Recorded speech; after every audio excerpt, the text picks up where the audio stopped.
Seri 10 Pedang Kayu Harum. Si Kumbang Merah, cerita, Ho Ping Hu, audiobook, novel silat, bab 52.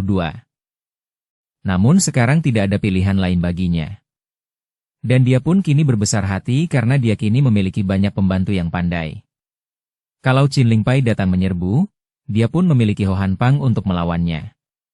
Jika pendekar sadis dan istrinya yang datang menyerang, dia dan para pembantu utamanya pasti akan mampu menandingi mereka.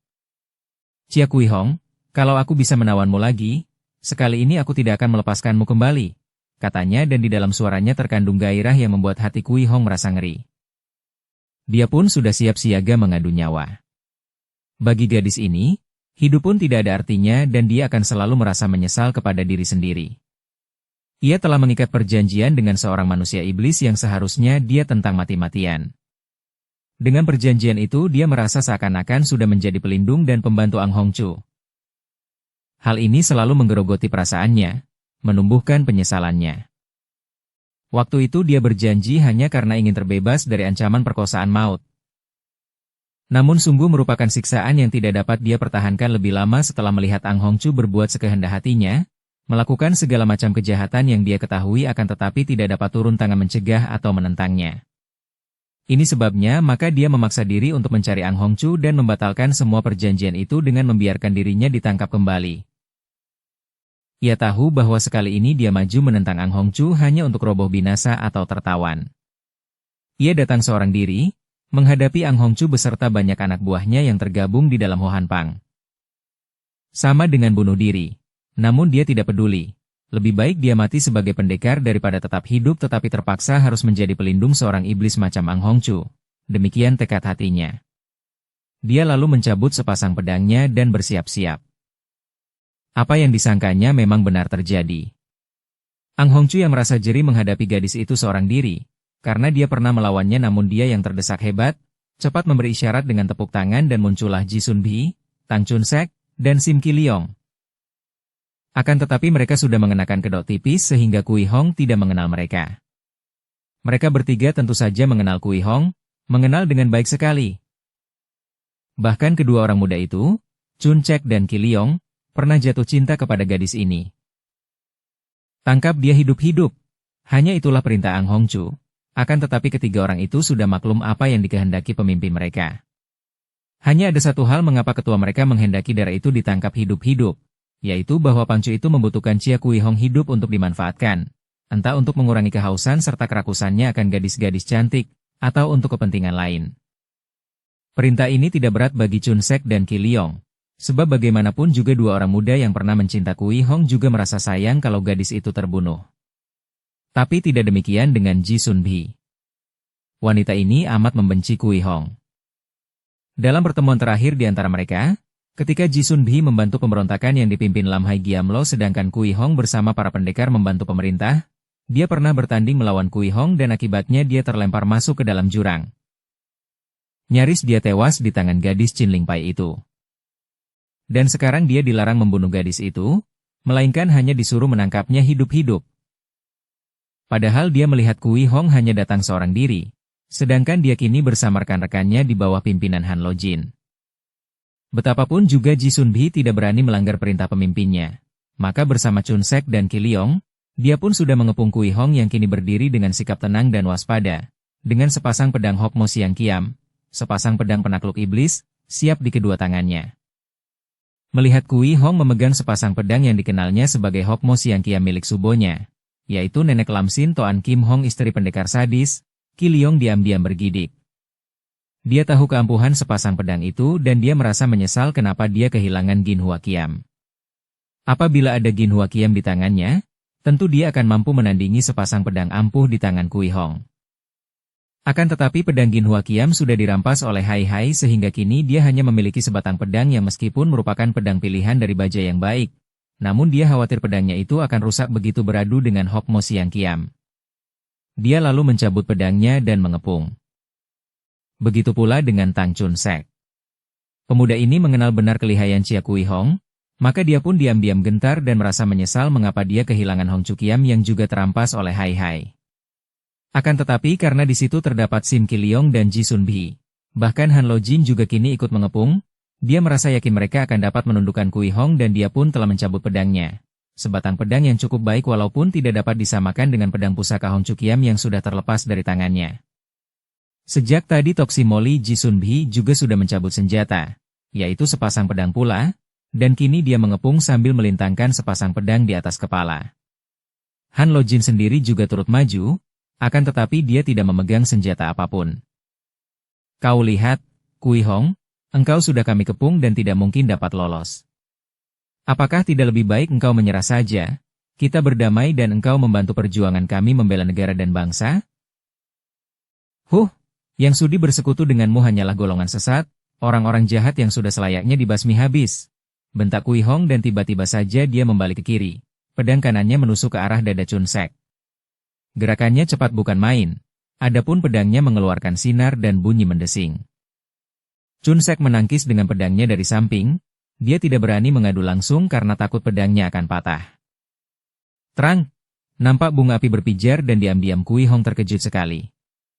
Tak dikiranya bahwa pembantu Ang Hongchu yang berwajah tampan serta bertubuh tinggi besar ini tenaganya demikian kuat sehingga tangannya tergetar. Ia memutar pedang dan kini pedangnya yang kiri membabat ke arah kedua kaki lawan tinggi besar itu. Dan Chun Sek mengelak dengan loncatan yang membuat Kui Hong hampir mengeluarkan seruan kaget. Gerakan kaki itu mempunyai dasar ilmu Tai Kek Sin Kun dari Chin Ling Pai. Dia terkejut dan heran sekali, akan tetapi masih belum yakin benar. Dia hendak mendesak agar lawan tinggi besar itu mengeluarkan ilmu silatnya, akan tetapi terpaksa dia harus membalik dan memutar sepasang pedangnya untuk melindungi tubuh. Karena pada saat itu pula wanita yang memegang sepasang pedang telah menyerangnya, disusul pengeroyok ketiga, seorang pemuda yang tampan dan mempunyai gerakan kuat pula. Dan kembali dia terkejut ketika dia memutar Siang Kiam melindungi tubuhnya karena dia seperti pernah melihat gerakan Siang Kiam seperti yang dimainkan oleh wanita itu. Ketika dengan mendadak dia membalas ke arah laki-laki ketiga yang mengeroyoknya, dengan sambaran pedang kanannya, dia pun hampir berteriak saking kagetnya sesudah melihat dasar gerakan kaki pemuda itu. Jelas dia melihat dasar gerakan kaki ilmu silat Hokte Sin Kun yang hanya dimiliki oleh kakek dan neneknya di Pulau Teratai Merah. Dan jantungnya berdebar ketika dia memperhatikan bentuk tubuh mereka. Biarpun wajah mereka itu berbeda, namun bentuk tubuh mereka dan gerakan silat mereka menunjukkan bahwa dia dikeroyok oleh si tinggi besar Tang Chun Sek, pemuda tampan Sim Ki Leong, dan wanita bersenjata Siang Kiam Ji Sun Bi. Tak salah lagi, akan tetapi Kui Hong menahan perasaannya dan hanya memusatkan perhatiannya pada penjagaan diri. Ia membela diri mati-matian dan memutar sepasang pedangnya sehingga tubuhnya seperti dilindungi oleh perisai yang kokoh kuat. Sambaran senjata ketiga orang pengeroyoknya itu seperti menghadapi sinar perisai yang amat kuat dan semua serangan itu membalik. Bahkan Han Lojin yang amat lihai, yang semenjak tadi ikut mengepung dan mencari kesempatan untuk turun tangan, tidak pernah berhasil karena sama sekali tidak ada lubang yang dapat dimasuki serangannya. Han Lojin memandang kagum sekali, akan tetapi juga khawatir. Sudah puluhan jurus tapi 3 orang pembantu utamanya belum juga mampu membekuk Kui Hong. Dia tahu bahwa apabila dia tidak mengeluarkan perintah agar gadis itu ditangkap hidup-hidup, kalau 3 orang pembantunya berniat membunuhnya, maka perkelahian itu tidak akan berlangsung selama ini. Kui Hong tentu sudah roboh dikeroyok 3 orang yang tingkat kepandaiannya hanya sedikit di bawah tingkatnya. Akan tetapi justru karena mereka bertiga menjaga agar jangan sampai melukai apalagi membunuh lawan. Dan senjata mereka hanya dipergunakan untuk menjaga diri dan untuk berusaha meruntuhkan sepasang pedang Kui Hong, maka pertandingan menjadi berlarut-larut dan memakan waktu lama. Mungkin hanya kalau Kui Hong sudah kehabisan tenaga sajalah mereka itu akan berhasil. Tidak mudah untuk menanti sampai Kui Hong kehabisan tenaga karena dia seorang gadis yang sehat, terlatih baik dan tangguh. Kui Hong juga bukan seorang gadis bodoh.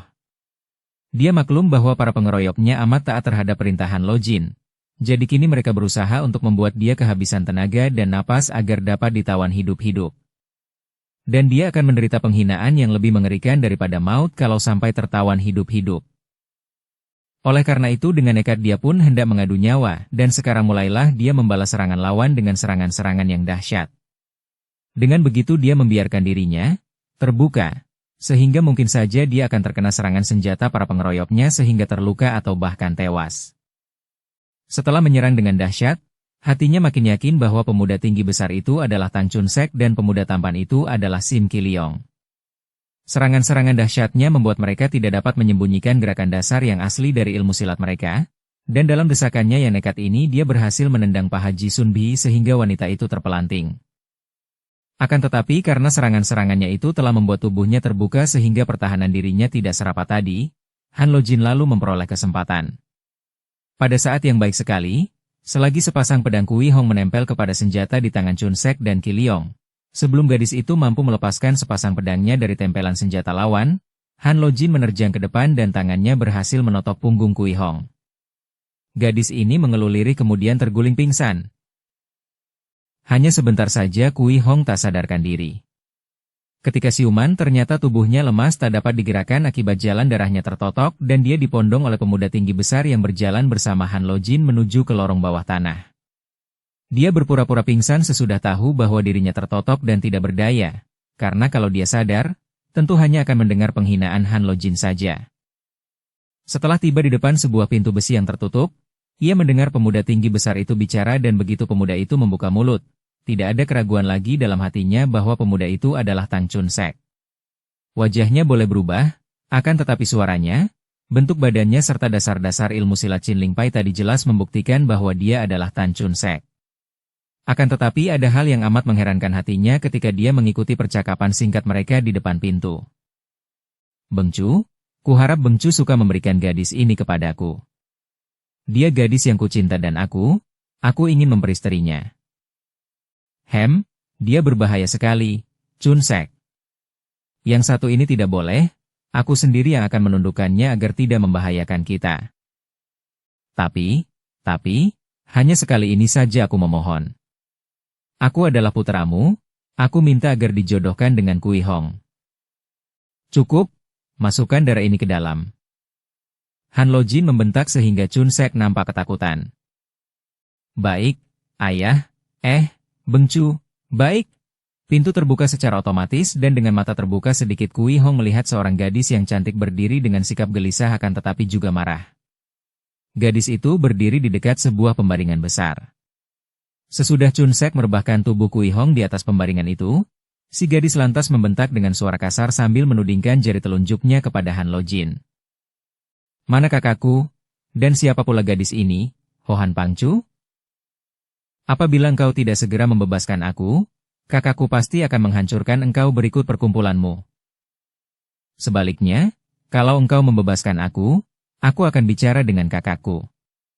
Mungkin dia mau membantu perkumpulanmu, asal perkumpulanmu memang perkumpulan orang-orang gagah yang baik." Han Lojin tersenyum. "Tenanglah, Mayang, kakakmu tentu mau berunding denganku. Dia belum datang, dan sementara itu biarlah nona ini menemanimu di sini. Alangkah baiknya jika engkau dapat membujuknya agar dia suka membantu kami. Aku tentu akan berterima kasih sekali."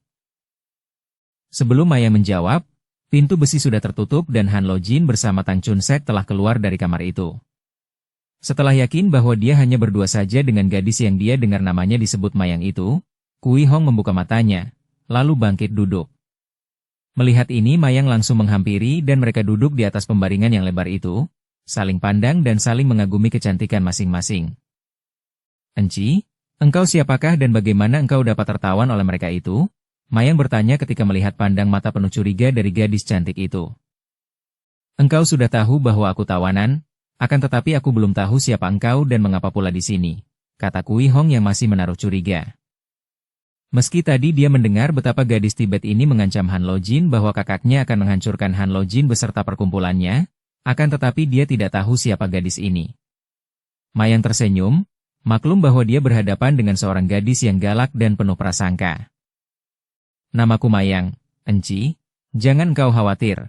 Aku masih menanti datangnya kakakku dan kalau dia sudah muncul, pasti dia akan dapat menghancurkan Ho Han Pang dan juga membebaskan kita."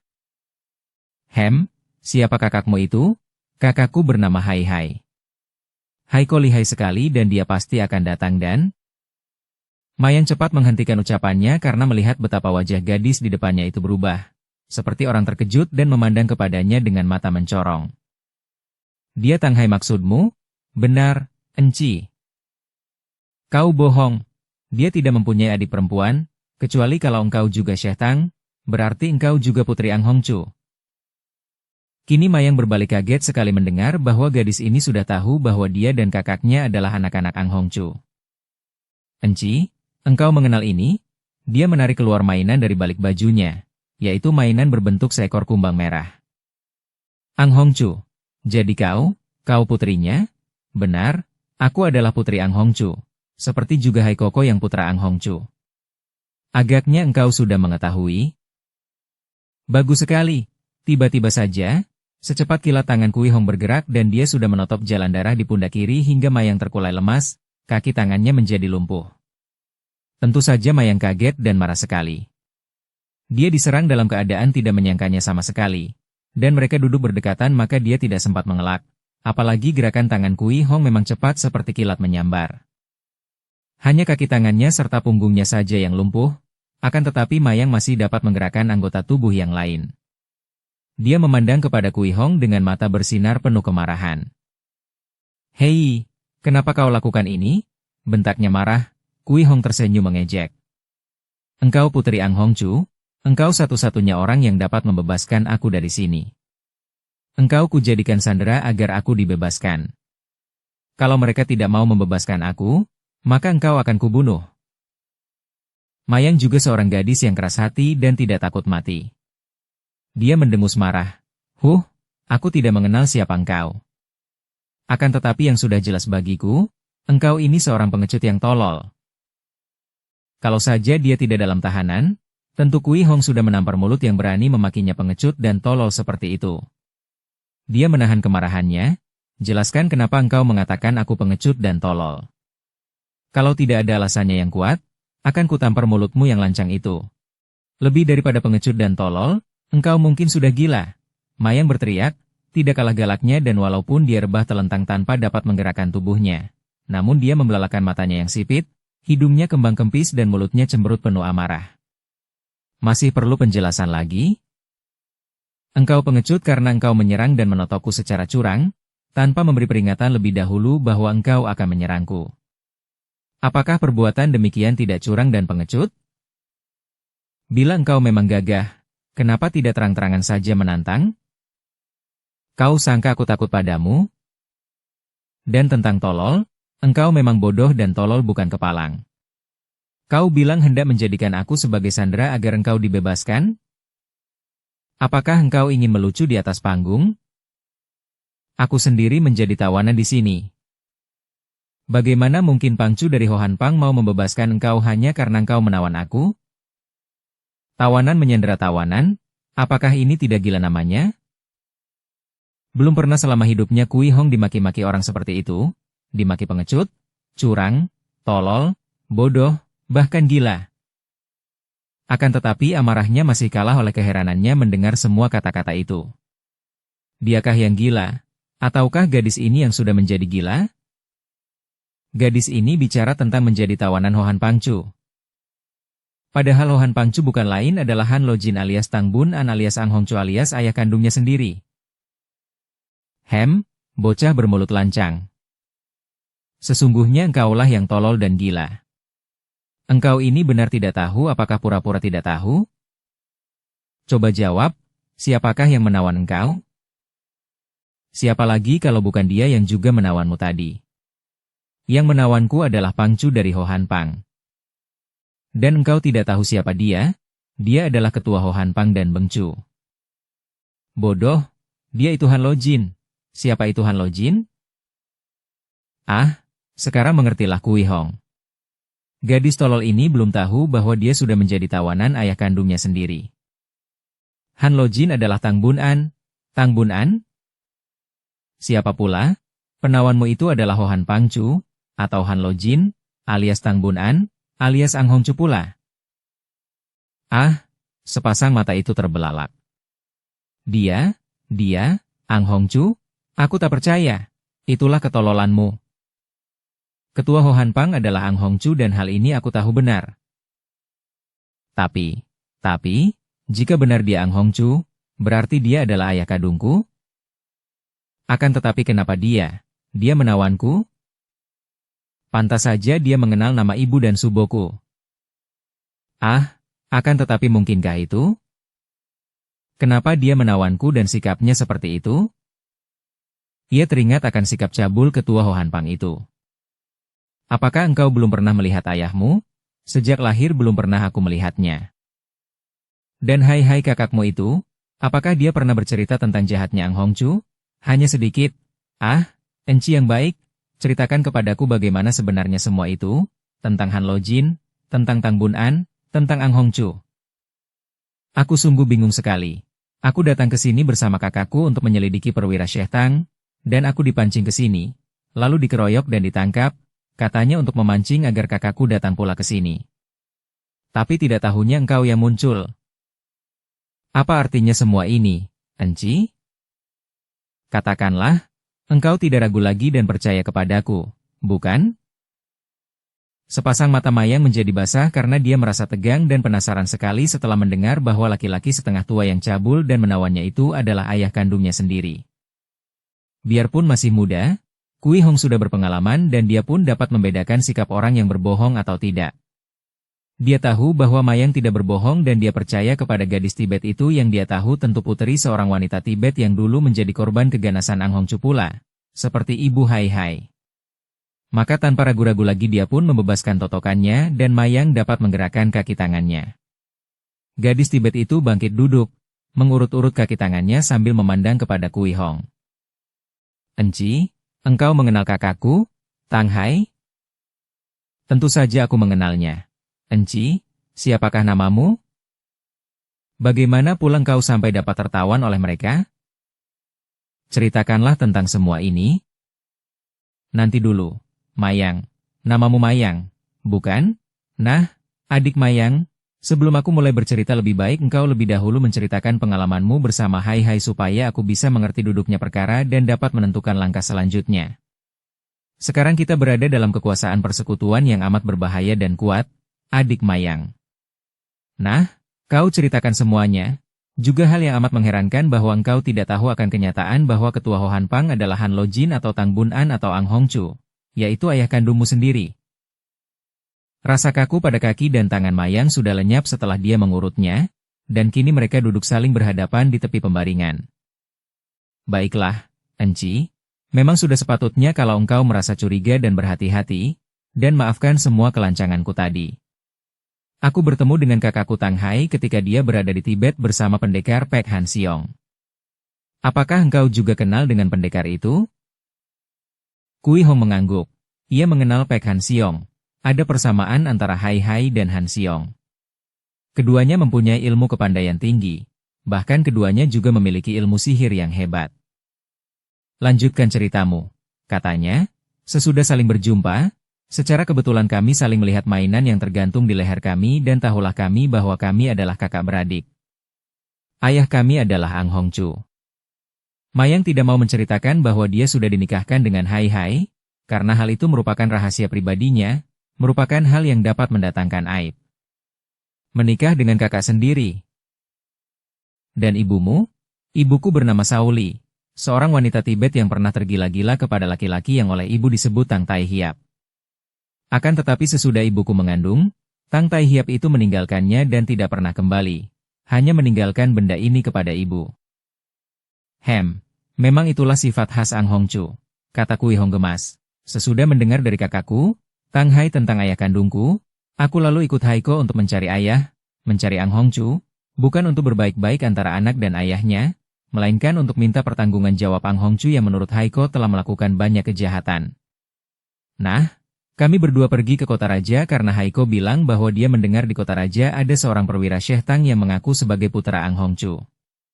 Pada waktu kami melakukan penyelidikan, kami mendengar bahwa yang ada seorang perwira Syekh Tang yang telah setengah tua, bukan perwira Tang muda. Ketika kemarin pagi Haiko pergi melakukan penyelidikan, datang seorang yang mengabarkan bahwa Haiko memanggilku.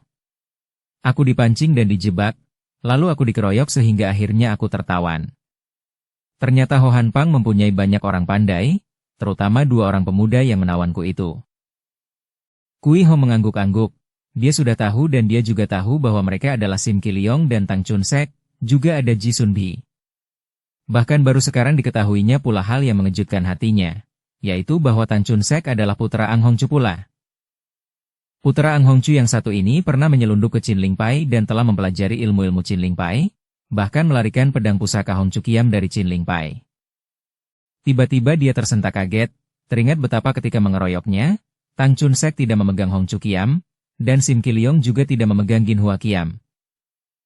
Apakah hal itu sengaja mereka lakukan karena mereka menyamar dengan memakai kedok tipis, tidak mau mengeluarkan pedang-pedang pusaka itu agar dia tidak mengenal mereka?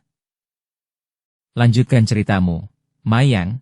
Aku ditawan di sini dan aku menantang Ho Han Pangcu di kamar ini. Ia membebaskanku kemudian kami berkelahi. Akan tetapi dia amat lihai, dia berhasil merobek bajuku dan dia melihat benda mainan ini. Jadi dia tahu pula bahwa engkau putrinya? Agaknya demikianlah, walaupun dia tidak membuat pengakuan. Buktinya dia mengenal nama ibuku, Sauli, dan dia mengenal pula suboku. Siapakah subomu?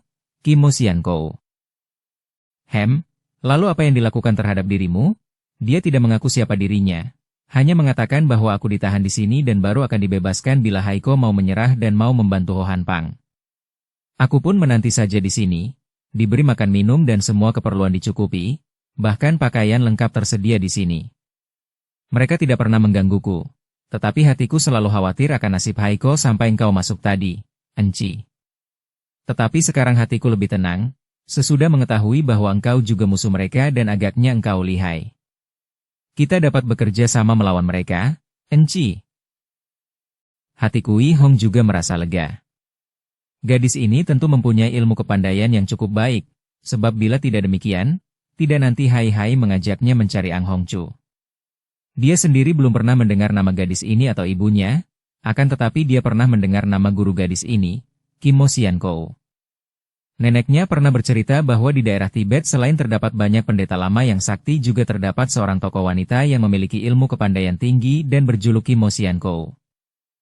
Tentu saja, adikku, ketahuilah, namaku Chia Kui Hong.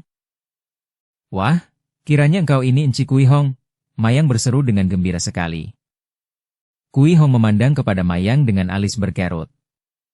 Engkau sudah mengetahui namaku? Tentu saja. Engkau merupakan sahabat terbaik dari kakakku, bagaimana aku tidak tahu? Haiko banyak bercerita tentang dirimu, kata Haiko engkaulah sahabatnya yang paling dikaguminya dan yang paling baik. Ah, dia berkata demikian, wajah Kui Hong seketika berubah merah sekali sampai ke leher dan telinganya dan hal ini tidak dilewatkan oleh pandangan mata Mayang. Apalagi yang dikatakannya tentang diriku? Mayang kemudian mengingat-ingat. Atas pertanyaan dan desakannya, memang Hai Hai banyak bercerita tentang pengalamannya yang lampau dan tentang para pendekar wanita yang pernah ditemuinya, juga yang pernah bekerja sama dengannya dalam menghadapi tokoh-tokoh sesat. Dia bilang bahwa Enci merupakan seorang pendekar wanita yang cantik jelita dan manis budi, juga berkepandaian tinggi sekali. Ih, engkau perayu seperti kakakmu, kata Kui Hong tertawa. Tidak, Enci. Dia bukan memuji kosong sebagai rayuan. Memang engkau cantik jelita dan manis budi, dan tentu kepandaianmu tinggi sekali. Sudah, cukuplah, lanjutkan ceritamu, adik Mayang, kata Kui Hong, akan tetapi bibirnya tersenyum manis dan hatinya terasa girang bukan main. Hai Hai masih ingat kepadanya. Bukan hanya ingat, akan tetapi bahkan memuji-mujinya. Hai Koko mengatakan bahwa Enci adalah putri ketua Qin Ling Pai yang terkenal sebagai perkumpulan para pendekar yang gagah perkasa. Juga Enci adalah cucu pendekar sadis yang namanya menggemparkan dunia persilatan. Cukup tentang diriku. Ceritakan bagaimana engkau sampai terjebak di sini dan kakakmu itu belum juga datang menolongmu. Wajah Mayang kelihatan berduka. Entahlah, Enci Hong, aku tidak tahu di mana adanya kakakku, tetapi aku khawatir sekali kalau sampai dia pun terperangkap oleh jahanam. Dia ayah kandungmu? Tidak peduli. Dia jahat. Dia telah meninggalkan ibu ketika ibu mengandung, membuat ibu menderita hebat. Dan sekarang dia malah menawanku, menghinaku. Enci Hong, engkau yang seharusnya melanjutkan ceritamu tadi, tentang Ang Hongchu, tentang kedatanganmu ke sini, tentang segalanya. Kui Hong teringat dan tersenyum. Tadi ceritanya terhenti karena dia tenggelam ke dalam kegembiraan mendengar Hai Hai memuji-mujinya dan masih ingat kepadanya. Aku mengenal Han Lo Jin sebagai Ang Hongchu beberapa waktu yang lalu pada saat para pendekar membantu pemerintah membasmi pemberontakan yang dipimpin oleh Lam Hai Giamlo. Han Lo Jin muncul dan dia pun membantu pemerintah. Di sanalah dia melakukan perbuatan-perbuatan jahat, memperkosa beberapa orang wanita dan di sana terdapat pula kakakmu Hai Hai. Ketika itulah kakakmu, aku dan yang lain-lainnya, mengetahui bahwa Han Lo Jin adalah Ang Hongchu, akan tetapi dia melarikan diri. Ketika aku tiba di kota raja, kebetulan aku bertemu dengan Tang Bun An yang menjadi perwira di istana. Lantas aku mengetahui rahasianya, bahkan dialah Han Lo Jin dan juga Ang Hongchu. Namun dengan liciknya dia menjebakku sehingga aku tertawan olehnya. Dan di situ aku melakukan suatu kebodohan yang membuat aku sangat menyesal. Aku telah berjanji takkan memusuhinya dan tak akan membuka rahasianya. Sebagai imbalannya dia membebaskan aku. Padahal sesungguhnya dia takut kepadaku, takut kepada Qin Ling Pai, takut pula kepada kakekku pendekar sadis. Sesudah bebas aku merasa sangat menyesal, merasa bahwa aku telah menjadi pelindungnya, menjadi sekutunya. Karena itu aku lalu datang menantangnya dan maklum bahwa dia tentu akan mempergunakan anak buahnya untuk mengeroyokku. Nah, kemudian aku dikeroyok dan ditawan, lalu dimasukkan ke sini. Mayang memandang heran, "Enci Hong, engkau telah bebas akan tetapi engkau sengaja membiarkan dirimu ditangkap dan terancam maut?" Kui Hong tersenyum, kemudian mengangguk. "Bukan hanya ancaman maut, malah lebih mengerikan lagi. Mungkin aku akan disiksa, dihina, lalu dibunuh. Akan tetapi bagiku lebih baik mati dalam menentang kejahatan daripada hidup menjadi sekutu orang jahat." "Hebat, engkau hebat, Enci Hong, memang pantas sekali kalau kakakku kagum padamu. Engkau seorang pendekar wanita yang hebat.